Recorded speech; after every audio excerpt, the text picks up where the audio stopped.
मुस्लिम और पासवान वोटर्स के मन में क्या चल रहा है यह आपने सीधे वोटर के मुंह से सुना। लेकिन एक वक्त में बिहार के बाहुबली नेता के रूप में पहचान रखने वाले जन अधिकार पार्टी के सुप्रीमो पप्पू यादव का बिहार को लेकर क्या प्लान है, यह अगर जानना है तो आपको चलना पड़ेगा पटना। वहां चलती बाइक पर हुआ पप्पू यादव का अब तक का सबसे दमदार और बेबाक इंटरव्यू। देश की राजनीति में अक्सर मजाकिया लहजे में आपने एक शब्द कई बार सुना होगा और वो है पप्पू। लेकिन बिहार की राजनीति में इसका सिर्फ और सिर्फ एक ही अर्थ है और वो है पप्पू यादव, जो कि इस वक्त इंडिया टीवी की रिपोर्टर बाइक वाली के साथ मौजूद हैं। पप्पू जी, बहुत बहुत शुक्रिया हमें वक्त देने के लिए और मेरे साथ आज आप बाइक पर जुड़े हैं। पहले तो इतने बिजी शेड्यूल में भी आप इतने जिंदा दिल कैसे रहते हैं कि आपने मुझे हमारे लिए भी वक्त निकाला? नहीं, वक्त सबके पास है, लोग निकालना नहीं चाहते। लोग अपने निजी जीवन में उलझे हुए हैं, लूटने में उलझे हुए हैं। लोगों को ऐशो आराम की जिंदगी से फुर्सत नहीं है। पूरी देश में भूख सबसे ज्यादा बिहार में। हाँ, सबसे ज्यादा भूख, इस पर कोई बहस नहीं है। बिल्कुल।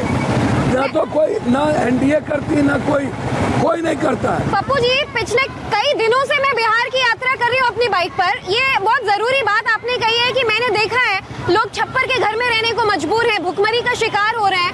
हालांकि इसकी चर्चा अहम मुद्दों में नहीं की जा रही है। पिछले 15 साल में या फिर पिछले 30 साल की सरकारों में आपने बिहार को कितना बदलते हुए देखा? सर, बिहार की स्थिति 26वें नंबर पर गरीबी में है। ये नीति आयोग की रिपोर्ट है। भूख में 25वें नंबर पे, अब लास्ट हो गया। इंफ्रास्ट्रक्चर कहीं है नहीं। आप उठा के देखेंगे तो आपको पता चलेगा कि इंफ्रास्ट्रक्चर कहीं नहीं है और स्थिति इतनी बुरी है इंफ्रास्ट्रक्चर में कि 2000 फैक्ट्रियां भी नहीं है। और नीतीश कुमार बोलते हैं कि जहां समुद्र है वहीं फैक्ट्री होगी। तब तो हरियाणा, उत्तराखंड, हिमाचल प्रदेश, ये जो मन में आता है सो बोलते हैं। इन लोगों को जात पात, हिंदू मुसलमान के अलावा कोई मतलब नहीं है। बैकवर्ड फॉरवर्ड, जब डीएनए पप्पू यादव का खराब होगा, इससे इस गरीब की जिंदगी कैसे बदलेगी? मैं गठबंधन कर लूं किसी से, यह कॉमन मैन कैसे चेंज होगा? एनसीआर की रिपोर्ट है, एक भी बच्ची सुरक्षित, एक भी परिवार सुरक्षित बिहार में नहीं है। सबसे ज्यादा अपराध और बलात्कार, ये लोग बिहार बनाने की बात करते हैं। आपको आश्चर्य होगा कि अपराधी माफियाओं को टिकट देकर बिहार बनाने की कल्पना, इंटायर जो बलात्कारी है, शेल्टर हाउस के जो मुख्य अभियुक्त है मंजू वर्मा, उनको टिकट दे दिया नीतीश। जो बलात्कार केस में है उनकी पत्नी को टिकट दे दिया। जो बलात्कार में इन्वॉल्व थे उनकी पत्नी से कोरोना वायरस में नीतीश कुमार ने 1 करोड़ का चेक ले लिया। 1 करोड़। पप्पू जी, ये बताइए कि आपने कहा था कि अगर आप मुख्यमंत्री बनते हैं, आप अपने अलायंस की ओर से उसका चेहरा है। 3 साल में जो बिहार पिछले 30 साल में हम नहीं देख पाए विकास, वो आप एशिया का नंबर 1 बनाने का दावा कैसे कर देते हैं? यदि बिना एमएलए एमपी के कोरोना वायरस में 70 लाख लोगों से मैं मिल चुका हूँ बाढ़ में, और अभी तक 26 मार्च से लगभग भारत के मजदूरों के अकाउंट में और बाय हैंड 3 से 4 लाख लगभग मजदूरों को सड़कों पर, मुझे लगता है कि पदयात्रा करके, साइकिल से, कोई गार्ड नहीं था।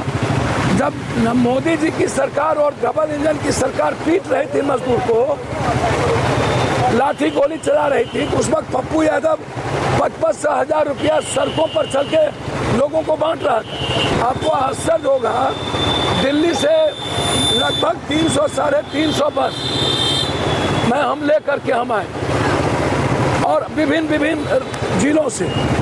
और जब यहाँ आए तो यहाँ खाने की व्यवस्था नहीं थी। आश्चर्य होगा आपको, यहाँ पर लोगों को जाने की व्यवस्था नहीं थी। पूरा खाना और जाने की व्यवस्था को मैंने फ्री किया। टोटल जितना था सबको मैंने फ्री किया। पटना के बाढ़ में जब, आपको आश्चर्य होगा, 15 लाख लोगों तक एक बेटे और सेवक की तरह, जो एक सुदामा और कृष्ण का रिश्ता होता है, मीरा और कृष्ण का, वो रिश्ता मेरे और लोगों के बीच रिश्ता है। मैंने अपनी माँ की तरह देखा। मैं सगे भाई की तरह देखा। मैं उसमें कोई अंतर 2 किलोमीटर पर नीतीश कुमार जी थे, क्या दिक्कत थी इनको? पूरी सरकार लगा देते। प्रॉब्लम क्या था? सुशील मोदी जो लंबी लंबी बात करते हैं, हाँ। उनसे आप पूछिए कि क्या कारण है कि जो आदमी अपने घर में गार्ड को खाना ना दे सके, पड़ोसी की इज्जत ना कर सके, पड़ोसी से प्यार ना करे, उसका पैर ना छुए, वो सुशील मोदी भी मुख्यमंत्री बनने का सपना कभी देखे, जो हाफ पैंट पहन के बीबी के साथ भाग गया और राजेंद्र नगर को छोड़ दिया। आज तक उनका कोई रिकॉर्ड सेवक आप उठा के देख लीजिए। ऐसा आदमी भी आज 15 सालों से 30 सालों से राजनीति में। शेल्टर हाउस में 23 मासूम बच्ची को बलात्कार के जिंदा जला दिया। सारे पॉलिटिशियन इन्वॉल्व हैं। क्या किसी ने ऐसे किसी तो की क्राइम के चलिए बहुत सारे मामले आ रहे हैं पप्पू जी। नहीं, शेल्टर हाउस की बात मैं कर रहा हूँ। हाँ, शेल्टर हाउस कांड किसी की बच्ची तो होगी। सारे लगभग पॉलिटिशियन इन्वॉल्व। नरोना बलात्कार बच्ची का जो केस हुआ, सीबीआई उसको देख रही है। नरोना आज तक उस बच्ची का, जबकि पॉलिटिशियन पदाधिकारी सब इन्वॉल्व है। मैं आऊंगा तो सबसे पहले उस केस को ओपन करूंगा। इतना ही नहीं, चिमकी बुखार में नीतीश कुमार नहीं निकले। अभी जो बाढ़ आया जिसमें 56 लाख लोग, लगभग आपको आश्चर्य होगा कि लगभग 56 लाख लोगों को मैं समझता हूं कि भूखा छोड़ दिया। और 2 पे 9 पे नदियों में हर व्यक्ति तक खाना लेकर पहुंचने का हमने प्रयास किया। बेतिया से लेके गोपालगंज, मुजफ्फरपुर, दरभंगा, जाहिर सी बात है, मैं अपनी बाइक पर जब बिहार की जनता से मिलती हूँ तो वो बार बार इस बात का जिक्र जरूर करते हैं। लॉकडाउन में और बाढ़ में पप्पू यादव ने हर शख्स तक मदद पहुंचाई। लेकिन इस बार चुनाव में जो मुद्दे, अगर मैं उसमें जिक्र करूं तो क्या ये जो प्रेम है ये वोट में कन्वर्ट हो पाएगा इस बार? देखिए, एक बात समझिए, 100% पर पानी गर्म होता है, माइनस पे बर्फ जमता है। यही बिहार से बाहर हम होते तो हो सकता था भगवान हो जाता। बगल में 5 साल पे सरकार बदलती है, झारखंड में, उत्तर प्रदेश में, राजस्थान में। हम 15 साल क्यों देते हैं सुविधा भोगी लोगों को, ये मुझे आज तक समझ में नहीं आया। मुझे दुख तो होता है, लेकिन मुझे लगता है कि कभी ना कभी ये जो गरीब लोग हैं, ये कॉमन लोग अपनी जिंदगी जीने के लिए सोचेंगे। 100 रुपये भी इनके जेब में पैसे नहीं है, 100 रुपये। और मोदी जी कभी 100 रुपये की बात नहीं करता। 29% पैसा मुकेश अंबानी के जेब के बढ़ गए और 39%, 23% माइनस हो गया। 100 हमारा डीएनए खराब है तो इसको 100 रुपये कैसे मिल जाएगा? या पप्पू यादव गठबंधन कर ले मोदी जी से या किसी से, कोई दिक्कत नहीं, गठबंधन हो सकता है। इसकी गरीबी चेंज कैसे होगी मेरे गठबंधन के लिए तैयार हैं आप? नहीं, मैं कह रहा हूँ कि इसके गठबंधन से हमारे इनकी यूथ को रोजगार का क्या औचित्य, एजुकेशन के चेंजिंग का क्या होती? जो शराब 100 रुपया में मिलता था वो 400 रुपये में मिल रहा है, 600 रुपये में मिल रहा है। पर शराब मिल क्यों रहा है? शराब तो बंद है बिहार में। तो सर ये उनसे पूछिएगा ना, जुमलेबाज से, जो लंबी लंबी बात करते हैं, विशेष राज, विशेष पैकेज, सब गए। स्मार्ट सिटी, पटना सबसे प्रदूषित शहर, कोई बेटी सुरक्षित नहीं, घर से नहीं निकलती। बाढ़ हमारे लिए गरीबी और बीमारी का सबसे बड़ा कारण। मैं मर जाऊंगा, जोगी जी और ये भाजपा और ये राजद के तरह जात पात और किसी भूमिहार राजपूत अपर कास्ट को गरियाना, भूरा बाल, हिंदू मुसलमान, ये नीतीश कुमार के तरह लालू यादव का डर दिखा के ऊंची जात को डर दिखाना, जबकि सबसे ज्यादा परेशान लालू, आगे चलिए अब जाएंगे। अच्छा, सबसे ज्यादा परेशान लालू यादव, वह ऊंची जात के लोग परेशान हुए नीतीश कुमार से। राजनीतिक रूप से सबसे ज्यादा कमजोर और बेइज्जत किया लालू यादव। एक बार भूरा बात कहे थे, जो भूल थी, गलती थी उनकी, और ये सही नहीं था।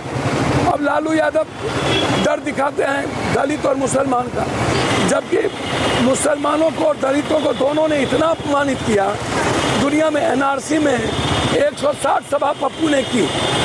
एक हिंदू के लीडर आप उठा के देख लीजिए, जामिया से लेके शाहीन बाग से लेके सभी तक मैंने संविधान बचाने के सवाल पर और भारत बचाने के सवाल पर मैं लगातार समाज को जोड़ने का काम किया। आपने लालू जी का जो जिक्र किया, अभी कोरोना वायरस में भी ये लोग जमाती और हिंदू मुसलमान करना चाहे, हाँ। जबकि कोई भी बीमारी का कोई जात पर आप गाली नहीं दे सकते। नहीं। ये राजपूत को गाली, कभी मंडल को गाली, कभी यादव को गाली, कभी भूमिहार को गाली, कभी हिंदू को गाली, कभी मुसलमान को गाली, कभी मस्जिद को गाली, कभी मंदिर को गाली। नहीं, आप ये नहीं कर सकते। यूथ बिहार में इस बार बदलाव चुनेंगे या उन लोग जात में फंस के रह जाएंगे हर बार की तरह? नहीं, मुझे तो लगता है कि इस बार गरीब यूथ और महिलाएं, हाँ। और किसान, ये लोग वैसे वॉशिंग पाउडर निर्मा जो दिखता है बिकता है, पैसा इन लोगों के पास है, फिर इमोशनल ब्लैकमेलिंग कर सकते हैं, कुछ सीट ले आए जो संभावना जात पात के आधार पर या इमोशनल ब्लैकमेलिंग जोगी आएगा, हिंदू मुसलमान करना चाहेगा, डाइवर्सिटी करना चाहेगा। इतना केस जुबराज पर, जो जिसको पिता ने जुबराज बना दिया, और वो अभी तक उन पर इनकम टैक्स, ईडी, सीबीआई सब शांत है। इसके कारण क्या है? इसके पीछे आपको नहीं समझ में आती है। बीजेपी हराना चाहती है जदयू को, जदयू बीजेपी को। अब पूरा का पूरा आरएसएस बीजेपी। इसमें एलजेपी का रोल, चिराग पासवान का क्या रोल है? मैंने तो कहा कि स्क्रिप्ट दिल्ली में लिखे गए। चिराग पासवान एक फ्यूचर हो सकता है, जब वो जातीयता में, तो उनके खंड रामविलास में कभी नहीं था सांप्रदायिकता।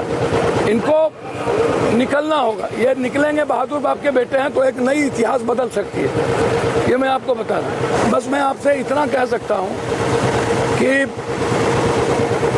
बिहार को 30 सालों में जिस तरीके से, मैंने इसीलिए कहा, और कोर्ट में मैंने शपथ पत्र दाखिल किया, 3 साल में आप बिहार को शपथ पत्र के साथ प्रतिज्ञा पत्र बनाया। तो ये हिंदुस्तान के राजनीति में पहली घटना है कि कोई पार्टी का अध्यक्ष और पॉलिटिशियन कोर्ट में जाता है, 3 महीना, 6 महीना, 9 महीना, 12 महीना, 15 महीना, 2 साल, 3 साल की बात करता है। 3 साल में एशिया का नंबर 1 बिहार बनाने की बात करता है। 3 महीने में रात के 12 बजे बेटी घर से निकलेगी, कोई देख नहीं सकता। 6 महीने के अंदर हर पोल के 4 पोल के बाद सीसीटीवी कैमरा, हर ऑफिस में सीसीटीवी कैमरा मैंडेटरी होगा। बाजार में पॉलिटिशियन पदाधिकारी के घर के बाहर सीसीटीवी कैमरा। दुबई और जापान के तर्ज पर ये चीजें करने का प्रयास करूंगा। नंबर 1 एजुकेशन और हेल्थ करने का प्रयास होगा। मजदूरों को चाइल्ड लेबर नहीं करने की बात। एक एक प्लान है मेरे प्रतिज्ञा पत्र में और शपथ पत्र के साथ है। तो अब जब शपथ पत्र मैंने दे दिया तो मैं राजनीति कोई जाएगा कोर्ट, मुझे रिजाइन करना पड़ेगा। तो मैं 3 साल में जो मैंने वादे किए हैं वो यदि पूरे नहीं हो पाएंगे तो पप्पू यादव बिहार में राजनीति छोड़ के चले। पप्पू यादव जी, हमसे आपने बातचीत की इतने बिजी शेड्यूल में भी बहुत बहुत शुक्रिया आपका वक्त निकालने के लिए। तो हमारे साथ इस वक्त पप्पू यादव थे, जो कि आज ये दावा कर रहे हैं कि उन्होंने कोर्ट में जो शपथ पत्र दाखिल किया है कि बिहार के एकमात्र, देश के एकमात्र ऐसे नेता हैं जो अगर अपने वादों पर खरे नहीं उतरे, अगर वो मुख्यमंत्री बनने के 3 साल के अंदर बिहार को एशिया का नंबर 1 स्टेट नहीं बना देते हैं, तमाम टेक्नोलॉजी विकास से लैस नहीं कर देते हैं, तो राजनीति तक छोड़ने का दावा कर रहे हैं। बहरहाल उनसे हमने विशेष बातचीत की, कुछ और नेताओं से बातचीत करेंगे, बिहार के मुद्दे आप तक पहुंचाएंगे। रिपोर्टर बाइक वाली को इजाजत दीजिए, नमस्कार। बिहार में करीब 30 सीटों पर भूमिहार वोटर का अच्छा असर है। बिहार में भूमिहार वोटर के मन में क्या चल रहा है, हर एक बात इंडिया टीवी के संवाददाता नीतीश चंद्र ने समझने की कोशिश की है। बिहार में सवर्ण वोटरों में एक बड़ा हिस्सा भूमिहार वोटरों का है। कई अलग अलग इलाकों में ये भूमिहार वोटर जीत हार का फैसला करते हैं। इसलिए हम पहुंचे एक ऐसे भूमिहार बहुल इलाके में जहां हमारे साथ भूमिहार जाति के वोटर हैं। उनके मन में क्या चल रहा है ये समझते हैं। ये बताइए, भूमिहार वोटर किधर जाएगा आपको लग रहा है इस बार? मोदी जी के साथ। हम लोग शुरू से और अभी तक मोदी के साथ हैं। मोदी जी हमारे देश के वैसे प्रधानमंत्री हैं जो न केवल देश में बल्कि विदेशों में भी इन्होंने अपनी पहचान बनाई है। खासकर इन्हीं की पहचान से हम लोग की पहचान बनती है। लेकिन और जहाँ तक बिहार की सवाल है, तो बिहार में इसके पहले जो भी हुआ हम लोग देखा भी सुना भी, लेकिन अभी जो स्थिति है उससे बेहतर है और आशा करते हैं कि इससे भी बेहतर होगा। चुनाव में जब जाएंगे तो किसका चेहरा देखकर जाएंगे, मोदी जी का चेहरा देखकर या नीतीश कुमार का? नीतीश कुमार के। अच्छा। नीतीश कुमार के हम लोग चेहरा देख के वोट देते हैं। बोले मोदी जी हैं, उसके बाद नीतीश कुमार। अच्छा, आपके यहाँ चूंकि जेडीयू के प्रत्याशी हैं इसलिए आप कह रहे हैं। जी, अरुण मांझी हैं। अच्छा, उन्हीं को हम लोग वोट देंगे। तो आपको क्या लग रहा है इस बार नीतीश कुमार फिर से वापस आ जाएंगे? जी हाँ, एकदम भूमिहार वोटर साथ है उनके? पूरा। हम लोग थोड़ा सा नाराजगी था, लेकिन हम लोग फिर अपना सोचे विचारे, अच्छा, फिर हम लोग आगे उसी पर। तो नाराजगी कैसे दूर हुई? नाराजगी कहाँ दूर होगा, हम लोग के कोई विकल्प नहीं है। ये असली बात है कि आपके पास विकल्प नहीं है। हमारे पास कोई विकल्प नहीं है। तो इसलिए तो शायद वो कहते हैं कि चूंकि फिर से आरजेडी की वापसी हो जाएगी तो इस डर से भी आप साथ आ जाते हैं। हाँ हाँ, यही बात है। यही बात है। आरजेडी को हम लोग लाना नहीं। हाँ, सही बात है। क्या? यही बात है कि फिर आ जाएगा ताऊ फेरा है। फिर से आरजेडी आ जाएगा इसका डर लगता है। हाँ, लगबे करता यही है। तो बीजेपी और यही तो जेडीयू वाले कहते हैं। हाँ, ठीक है कह रहा है। अच्छा, तो आप ये चाहते हैं कि इससे बेहतर नीतीश है? हाँ, नीतीश है बहुत बढ़िया। तो क्या काम हुआ है? वो कह रहे हैं 15 साल हमारा देख लीजिए और 15 साल लालू जी का। कल तो देखे कि लाल जूता खाते खाते हम लोग थक गए। जो युवा वोटर है भूमिहार जाति का, वो किधर जाएगा? जी, बीजेपी की तरफ है। हम लोग बीजेपी की तरफ हैं। क्या वजह? वजह है कि जो उन लोग का गठबंधन सरकार है अभी तो पहले से काफ़ी बेटर है। बिहार के चुनाव में आज पाकिस्तान, इमरान,